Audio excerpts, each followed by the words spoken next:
नमस्कार, स्वागत आहे तुम्हा सगळ्यांचं घरगुती गप्पा यूट्यूब चॅनलवरती। आजचा दिवस तुम्हा सर्वांना खूप छान व सुखासमाधानीचा जाऊ दे, हीच मी स्वामीचरणी प्रार्थना करते।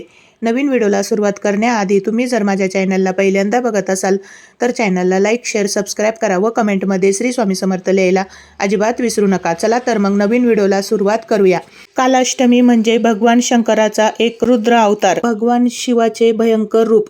तर या कालाष्टमीला कालभैरवाची पूजा केली जाते। कालाष्टमी ही प्रत्येक महिन्यात येणाऱ्या कालभैरव किंवा कालाष्टमी म्हणून साजरी केली जाते। तर या कालाष्टमीची पूजा उपासना केल्याने आपल्याला वाईट शक्तींपासून मुक्ती मिळते, तसेच काल सर्प दोष असेल तर तो दूर होतो, शनी राहू यांचे दुष्परिणाम ही कमी होतात व काही सेवा उपाय केल्याने आपल्या जीवनामध्ये सुख शांती लाभते। कालाष्टमी म्हणजे भगवान कालभैरव यांच्या पूजेचा दिवस आहे आणि या दिवशी काही खास उपाय सेवा केल्याने, हळदीच्या दिव्याने पूजा केल्याने शत्रूचा नाश होतो, तसेच आपल्या जीवनातील अडथळे दूर होतात आणि नकारात्मक शक्तींपासून आपल्याला मुक्ती मिळते। तसेच आपल्याला ग्रह दोष असेल किंवा कालसर्प दोष असेल किंवा शनी राहू यांचा दुष्परिणाम असेल तर तोही या उपायाने कमी होतो। तर आज हळदीच्या दिव्याचा उपाय कसा करायचा व केव्हा करायचा याबद्दलची संपूर्ण माहिती बघण्यासाठी हा व्हिडिओ शेवटपर्यंत बघा, स्किप न करता। भगवान कालभैरवाची कालाष्टमी म्हणजेच कालभैरवाची पूजा ही तिथी कालभैरवाला समर्पित आहे। कालभैरव म्हणजे ज्याला काळ, न्याय आणि संरक्षणाची देवता म्हणतात, त्यामुळे या दिवशी काही सेवा उपाय केल्याने आपल्या जीवनातील अडथळे दूर होण्यासाठी, नकारात्मक शक्तींपासून मुक्ती मिळवण्यासाठी, तसेच आपल्या पत्रिकेमध्ये काही ग्रह दोष असेल किंवा शनी राहू यांचे दुष्परिणाम कमी होण्यासाठी, तर ते निवारण्यासाठी संध्याकाळी कालभैरवाच्या मंदिरात आपल्याला एक दिवा लावायचा आहे आणि हा हळदीचा दिवा लावल्यामुळे आपल्या जीवनामध्ये शुभ आणि सकारात्मक ऊर्जा प्राप्त होते, कारण हळद ही शुभ मानली जाते आणि दिवा हा सकारात्मक ऊर्जेचे प्रतीक मानले जाते। कालाष्टमीला हळदीचा दिवा लावल्याने पूजेचे फळ अनेक पटीने वाढते। या दिवशी हळदीचा दिव्याने पूजा केल्याने भगवान कालभैरव हे आपल्याला शत्रूंवर विजयी मिळवण्यासाठी मदत करतात, तसेच वाईट शक्तींपासून आपले संरक्षण ही करतात। त्यामुळे कालाष्टमीच्या दिवशी संध्याकाळी योग्य पद्धतीने पूजा आणि केलेल्या उपायामुळे दुहेरी लाभ आपल्याला मिळेल। कालाष्टमीच्या दिवशी एक हळदीचा दिवा आपल्याला कालभैरवाच्या मंदिरात लावायचा आहे किंवा आपल्याला देवघरासमोर बसून आपल्याला घरातला समोर लावायचा आहे। हा उपाय आपल्याला संध्याकाळी करायचा आहे। स्वच्छ कपडे घालून हात पाय धुवून घ्या आणि कालभैरवाचे स्मरण करा आणि व्रत करण्याचे संकल्प करा आणि दिवा लावण्याआधी संकल्प करायचा आहे। संकल्प आपण कशासाठी करत आहोत, जर आपण शनी राहू दोष असेल त्यांची मुक्ती मिळवण्यासाठी करायचा असेल तर त्याचा संकल्प करायचा आहे, किंवा आपल्याला वाईट शक्ती, वाईट नजर, बाधा यांचा रक्षणासाठी उपाय करायचा असेल तर तुम्ही त्यासाठी संकल्प करू शकता। संकल्प करायचा आहे कारण कालभैरवची पूजा म्हणजे कालभैरवाला समर्पित आहे, ज्याला काळ, न्याय आणि संरक्षणाचे देवता मानले जाते, म्हणून आपल्याला संकल्प करायचा आहे। या दिवशी पूजा केल्याने शत्रूंचा नाश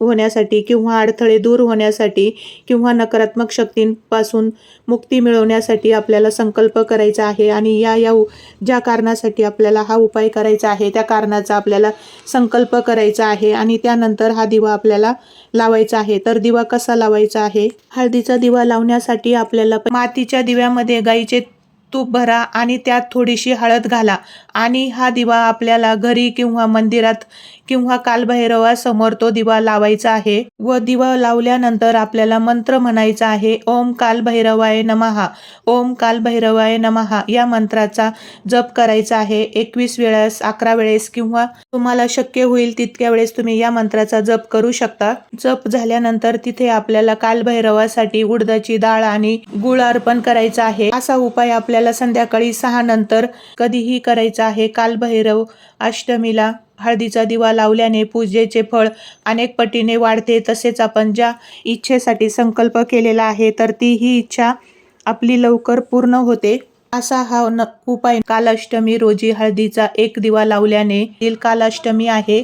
हा सण दर महिन्याच्या कृष्ण पक्षात काळ्या पंधरवड्यात अष्टमी तिथीला साजरी केला जातो. या शुभ प्रसंगी भगवान कालभैरवाला विशेष प्रार्थना केली जाते, ज्यासाठी उपवास देखील केला जातो. या व्रताचे पालन केल्याने भक्ताचे प्रत्येक इच्छा पूर्ण होते आणि जीवनातील सर्व प्रकारच्या त्रासांपासून मुक्ती मिळते. या योगामध्ये कालभैरव देवांची पूजा केल्याने आपल्याला इच्छित वरदानही मिळते. त्यामुळे आज संध्याकाळी 6 नंतर कालाष्टमीला रात्रीच्या वेळी कालभैरव देवताची पूजा केली जाते. कालाष्टमीला दुर्मिळ शिवयोग तयार होत असल्याने या योगात भगवान शिव आणि शिवयोगात कालभैरव देवाची पूजा केल्याने आपल्याला दुप्पट लाभ होईल. तसेच आपले सर्व अडकलेले कामं पूर्ण होतात. शक्य असल्यास या दिवशी कालभैरव मंदिरात जाऊन दर्शन घ्या किंवा घरी देखील पूजा करू शकतात तुम्ही. तसेच आपण या दिवशी कालभैरवांना मोहरीच्या तेलाचा दिवा लावू शकतो. त्यानंतर कालभैरव अष्टमीला भगवान कालभैरवांना लिंबू, काळे तीळ, उडदाची डाळ आणि मोहरीचे तेल अर्पण करू शकतो. तसेच कालभैरवांना नैवेद्यासाठी काळे हरभरे, हलवा, खीर आणि पुऱ्या यांचा नैवेद्य अर्पण करू शकतो. तसेच मंदिरात किंवा घरी आपण कालभैरव मंत्र जप करू शकतो. ओम कालभैरवाय नमः या मंत्राचा 108 वेळा किंवा 21 वेळा किंवा 11 वेळा मंत्र जप करावा. अशी ही कालाष्टमीची उपासना.